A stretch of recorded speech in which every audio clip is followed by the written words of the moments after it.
दोस्तों नमस्कार। आधी रात को जब पूरा हिंदुस्तान गहरी निद्रा में सो रहा था, उसी वक्त हिंदुस्तान के सबसे बड़े नेता, बिल्कुल आप सही सुन रहे हैं, हिंदुस्तान के सबसे बड़े नेता आजकल बन चुके हैं राहुल गांधी। और उसी राहुल गांधी जी ने आधी रात को एक ट्वीट किया और उस ट्वीट को लेकर के भारत की राजनीति में भूचाल आ गया, बवाल हो गया। उस ट्वीट के अंदर राहुल गांधी ने ये जानकारी दी थी दरअसल कि संसद के अंदर मैंने जो चक्रव्यूह को लेकर के भाषण दिया था, वो भाषण सत्ता में बैठे हुए कुछ लोगों को पसंद नहीं आया है। और ईडी के कुछ इनसाइडर्स ऐसे हैं जिन्होंने की मुझे ये सूचना दी है, जिनसे मुझे पता चला है कि हमारे ऊपर यानी राहुल गांधी के ऊपर ईडी की रेड प्लान की जा रही है। साथ ही उस ट्वीट में राहुल गांधी ने ये भी बोल दिया है कि खुले दिल से या अपनी दोनों बाहें खोल करके मैं ईडी के लोगों का स्वागत करना चाहता हूं और साथ ही साथ चाय और बिस्किट भी मेरे तरफ से होगा। अब ये ट्वीट जब राहुल गांधी जैसे एक सरीखे, एक बहुत ही मतलब प्रभावशाली कह लीजिए, बहुत ही प्रबुद्ध कह लीजिए, एक बहुत ही सीरियस नेता के द्वारा जब किया गया, तो जाहिर सी बात है कि हिंदुस्तान की राजनीति में भूचाल तो आना ही था। क्योंकि ये राहुल गांधी हैं, ये नरेंद्र मोदी नहीं है जो सस्ती लोकप्रियता के लिए कुछ भी कर डालते हैं। याद होगा आपको किस तरीके से नरेंद्र मोदी पंजाब में ये बोल करके आए थे कि बोल देना अपने मुख्यमंत्री से कि मैं जिंदा बच के आ गया। किस तरीके से नरेंद्र मोदी ने नोटबंदी की लाइन में अपनी बूढ़ी माँ को खड़ा कर दिया था। तो ये सस्ती लोकप्रियता नहीं तो और क्या है, ये स्टंटबाजी नहीं तो और क्या है। लेकिन राहुल गांधी इस सरीखे नेता नहीं है जो कि स्टंटबाजी करने में विश्वास रखते हैं। इसलिए राहुल गांधी के उस ट्वीट को हिंदुस्तान का हर व्यक्ति जो मोदी के भक्त नहीं है, जो मोदी का अंधभक्त नहीं है, उसको छोड़ करके हिंदुस्तान के बाकी सभी लोग बहुत ही सीरियसली ले रहे हैं और इसके ऊपर एक विमर्श, एक चर्चा शुरू हो गया है। हम समझने की कोशिश करेंगे कि आखिर क्यों इस तरह की चीज़ें हो रही हैं और क्यों नरेंद्र मोदी राहुल गांधी के पीछे एक बार फिर से पड़ने की कोशिश कर रहे हैं। क्योंकि इसके पहले भी आपको याद होगा जब राहुल गांधी से लगभग 45-50 घंटे की पूछताछ की गई थी ईडी के द्वारा। उनकी मां सोनिया गांधी जी से भी पूछताछ की गई थी, लेकिन उसका रिजल्ट क्या निकला था? 0। लेकिन अब फिर से एक बार राहुल गांधी के पीछे अपनी एजेंसियों को छोड़ने की कोशिश कर लीजिए, या नरेंद्र मोदी और अमित शाह का एक ऑपरेशन जो है विपक्ष को लेकर के शुरू करने की बात अब सामने आ रही है। विशेष तौर पर आज हम सिर्फ राहुल गांधी को लेकर के बात करेंगे। दरअसल पिछले कुछ समय से जिस तरीके से राहुल गांधी ने राजनीति की है, हिंदुस्तान की राजनीति में एक नई लकीर खींचने का काम किया है। और आप देखेंगे पिछले 10 सालों से जो नरेंद्र मोदी की राजनीति है वो पूरी तरीके से एक हिंदुत्व की राजनीति पर आधारित है, धार्मिक ध्रुवीकरण की राजनीति पर आधारित है। और राहुल गांधी ने उसी हिंदुत्व की राजनीति को, उसी धार्मिक ध्रुवीकरण की राजनीति को धराशायी कर दिया है। ऑन रिकॉर्ड संसद भवन के अंदर राहुल गांधी ने अपने भाषणों में इस बात का जिक्र किया और बीजेपी को, नरेंद्र मोदी को हिंदू धर्म का मतलब समझाया कि हिंदू धर्म का मतलब क्या होता है। और उन्होंने बताया कि न सिर्फ हिंदू धर्म है बल्कि हिंदुस्तान के किसी भी धर्म में हिंसा और नफ़रत के लिए कोई जगह नहीं है। कोई भी धर्म आपको ये नहीं सिखाता है कि आप हिंसा कीजिए, आप दूसरों से नफ़रत कीजिए, बल्कि वो प्रेम, भाईचारा और मोहब्बत का पाठ पढ़ाता है।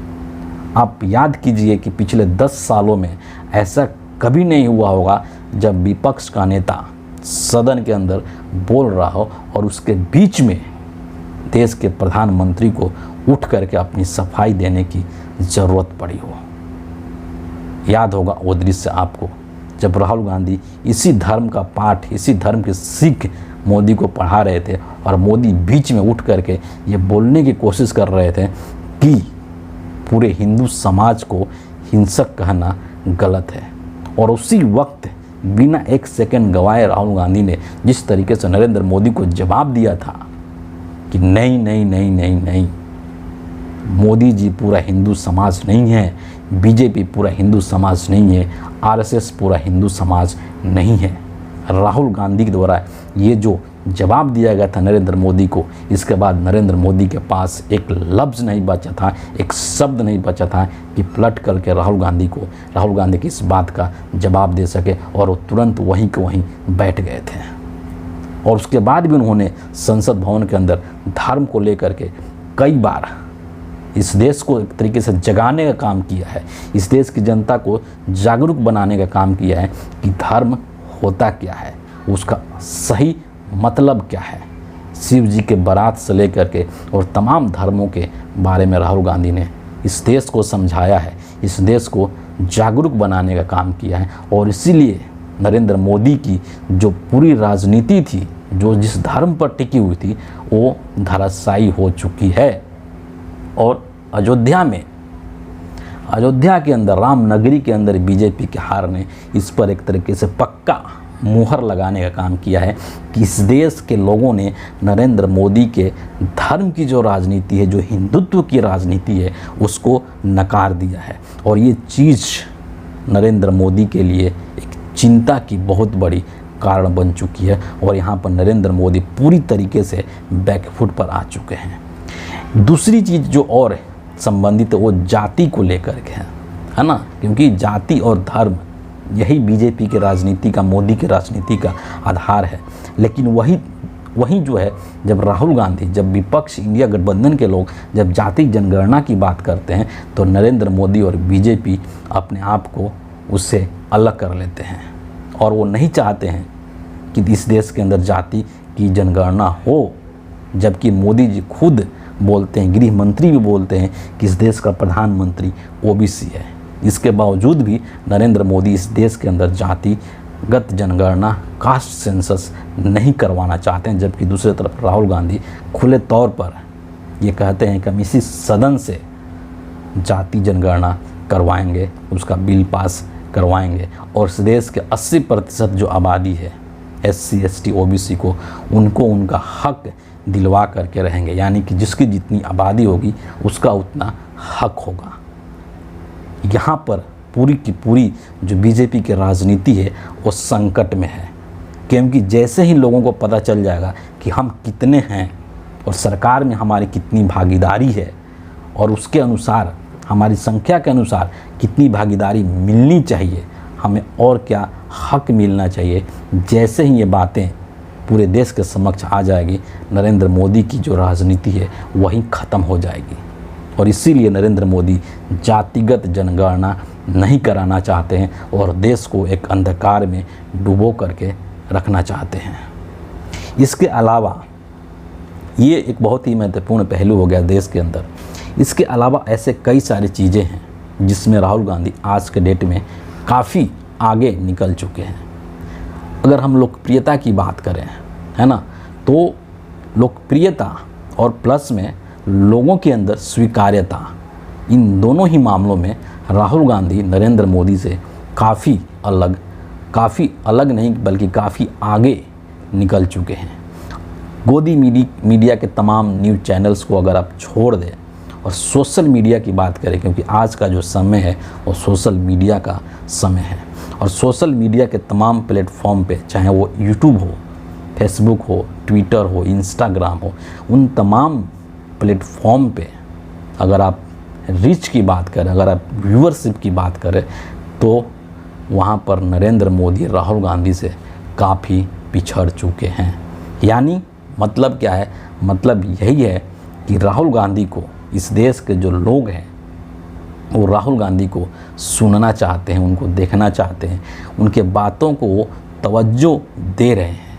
और ये जो लोकप्रियता है या लोगों के बीच में जो स्वीकार्यता है राहुल गांधी की वो ऐसे ही नहीं आई है। इसके लिए राहुल गांधी ने खुद को तपाया है। इस देश के अंदर जो शोषित हैं, जो पीड़ित हैं, जो हाशिए पर पड़े हुए लोग हैं, उनके दुख, दर्द, तकलीफ़ को राहुल गांधी ने करीब से जा कर के देखा है, उसको महसूस किया है और उनको एक दिलासा दिया है कि हम आपके पीड़ा में, आपके दुख में, आपके दर्द में आपके साथ हैं और इसको हम ख़त्म करके रहेंगे। भारत जोड़ो न्याय यात्रा से लेकर के अभी तक आज भी राहुल गांधी यात्रा में हैं। वो हर जगह, देश के हर कोने कोने में जाते हैं, लोगों से मिलते हैं, चाहे वो किसान हो, चाहे वो बढ़ई हो, चाहे मोटर मैकेनिक्स हो, चाहे इस देश के जो बेरोजगार युवा हैं, अग्निवीर हैं, तमाम लोगों से। मोची रामचैत जब कोर्ट के सिलसिले में वो उत्तर प्रदेश गए थे, रास्ते में मोची रामचैत से मिले, लोको पायलट से मिलते हैं, इस देश के किसानों से मिलते हैं, छोटे जो उद्योगपति, जो व्यापारी हैं, उनसे मिलते हैं और इन तमाम लोगों की बातों को सुनते हैं। वहाँ पर वो अपने मन की बात को नहीं कहते हैं, बल्कि उनकी बातों को सुनते हैं कि क्या उनके मन में पीड़ा है, उनका क्या दर्द है, क्या तकलीफ़ है, किस दर्द से वो गुजर रहे हैं और उसका क्या सलूशन हो सकता है। राहुल गांधी अपने आप को उनके साथ खड़ा करके देखते हैं और उनको ये दिलासा दिलाते हैं कि मैं आपके साथ हूँ।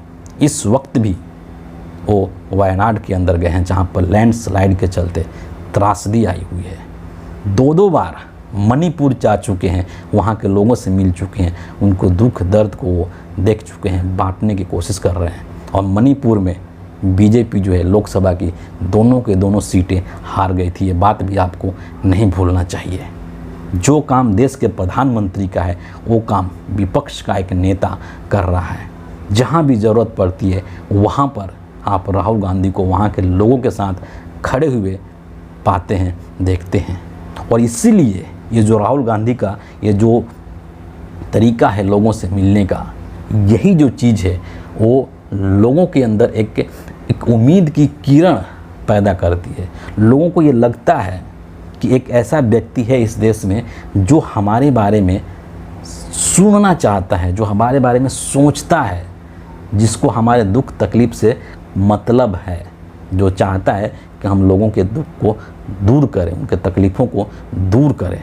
और इसीलिए आज राहुल गांधी इस देश के अंदर एक आवाज़ बन चुके हैं, वैसे लोगों की आवाज़ बन चुके हैं जिनकी आवाज़ को कोई सुनना नहीं चाहता है। सत्ता में बैठा हुआ व्यक्ति नरेंद्र मोदी जिसको सुनना नहीं चाहते हैं। और इसीलिए राहुल गांधी की जो लोकप्रियता है आज वो उसका जो ग्राफ है वो लगातार दिन ब दिन बढ़ता जा रहा है। दूसरी तरफ नरेंद्र मोदी की जो लोकप्रियता है वो लगातार गिरती जा रही है और बहुत ही जल्द वो धरातल के अंदर चली जाएगी, रसातल में जाने वाली है। क्योंकि नरेंद्र मोदी का जो वक्तव्य है, अब नरेंद्र मोदी की जो विश्वसनीयता है, जो साख है, वो जीरो हो चुकी है और उनकी बातों को कोई सुनना नहीं चाहता है। क्योंकि सबको यही लगता है कि नरेंद्र मोदी सिर्फ़ और सिर्फ भाषण देना चाहते हैं, सिर्फ और सिर्फ मुंगेरी लाल के हसीन सपने दिखाना चाहते हैं और वास्तविकता में जो ज़रूरत है, जो जन सरकार की चीज़ें हैं, उसके लिए नरेंद्र मोदी कुछ नहीं करना चाहते हैं, बल्कि जो चंद मुट्ठी भर उद्योगपति हैं, 2-4 गिनती के, उन्हीं के लिए काम कर रहे हैं। देश के अंदर कैसी कमर तोड़ महंगाई है, बेरोज़गारी की क्या स्थिति है, किस तरह की आर्थिक विषमता है, महिला सुरक्षा के ऊपर कितना सवाल है, मणिपुर है, केरला है, केरला की त्रासदी है, तमाम ऐसे चीज़ें हैं जिसके बारे में नरेंद्र मोदी खामोशी बरत लेते हैं। रेलवे को लेकर के कितनी दुर्घटनाएं हो रही हैं, लेकिन कोई भी जिम्मेदारी लेने को बीजेपी के अंदर तैयार नहीं है, चाहे वो रेल मंत्री हो, चाहे नरेंद्र मोदी ही क्यों नहीं हो। तो नरेंद्र मोदी की जो विश्वसनीयता है वो लोगों के बीच ख़त्म हो चुकी है और अब ऐसी छवि लोगों के मन में बन गई है नरेंद्र मोदी की कि नरेंद्र मोदी सिर्फ और सिर्फ भाषण देना जानते हैं, वो उनको करना कुछ नहीं है। वो महंगाई कम करने के लिए कुछ नहीं कर सकते हैं। वो सिर्फ ऊंची ऊंची बातें कहते हैं कि हम 3 ट्रिलियन की इकोनॉमी बन गए, 5 ट्रिलियन की इकोनॉमी बन गए, दुनिया की तीसरी अर्थव्यवस्था बन गए, हमारी जीडीपी ये हो गई, हमारा ये हो गया। लेकिन ज़मीन पर जब लोगों की जो ज़रूरत है उसके लिए मोदी जी कुछ नहीं कर सकते। अब ये लोग समझने लगे हैं और इसलिए राहुल गांधी यहाँ पर नरेंद्र मोदी से काफ़ी आगे निकल चुके हैं। आखिरी 1-2 पॉइंट और यहाँ पर मैं आप लोगों के साथ शेयर करना चाहता हूँ। नरेंद्र मोदी राजनीतिक तौर पर राहुल गांधी का मुकाबला आज के डेट में नहीं कर सकते हैं, ये हकीकत है। तो जब आप राजनीतिक तौर पर मुकाबला नहीं कर पा रहे हैं या करने की स्थिति में नहीं है, तब आप इस तरह से एजेंसियों का इस्तेमाल कर रहे हैं। और एक कहावत कही जाती है आज भारत के राजनीति में कि जब जब नरेंद्र मोदी डरता है तब तब वो ईडी, सीबीआई और इनकम टैक्स को आगे करता है। और राहुल गांधी ने खास करके ये जो 18वीं लोकसभा है, इस दौरान जिस तरीके से उन्होंने भाषण दिए हैं, चाहे वो चक्रव्यूह वाला जो कॉन्सेप्ट उन्होंने बताया था कि किस तरीके से 6 लोग हैं, राहुल गांधी ने कहा था कि 6 लोग हैं आज 21वीं शताब्दी में, मोदी, अमित शाह हैं, उधर मोहन भागवत और अजीत डोभाल हैं, और इधर A1 और A2 यानी कि अडानी और अंबानी। ये 6 लोग हैं 21वीं शताब्दी के भारत के अंदर जिन्होंने अपने चक्रव्यूह के अंदर पूरे देश को फंसा रखा है। और ये जो भाषण था राहुल गांधी का, वो सत्ता में जो बैठे हुए लोग हैं उनको कुछ ज़्यादा ही चुभ गया है। और इसीलिए जब आप राजनीतिक तौर पर उसका मुकाबला नहीं कर पा रहे हैं तो आप इन एजेंसियों को आगे कर रहे हैं उसको मुसीबत में डालने के लिए। लेकिन मज़ेदार बात एक और है यहाँ पर। सोचिए आप कि जो एजेंसियां कल तक नरेंद्र मोदी के इशारे पर दौड़ दौड़ करके काम करती थी, आज वही एजेंसी के अंदर एक बहुत बड़ा छेद हो चुका है।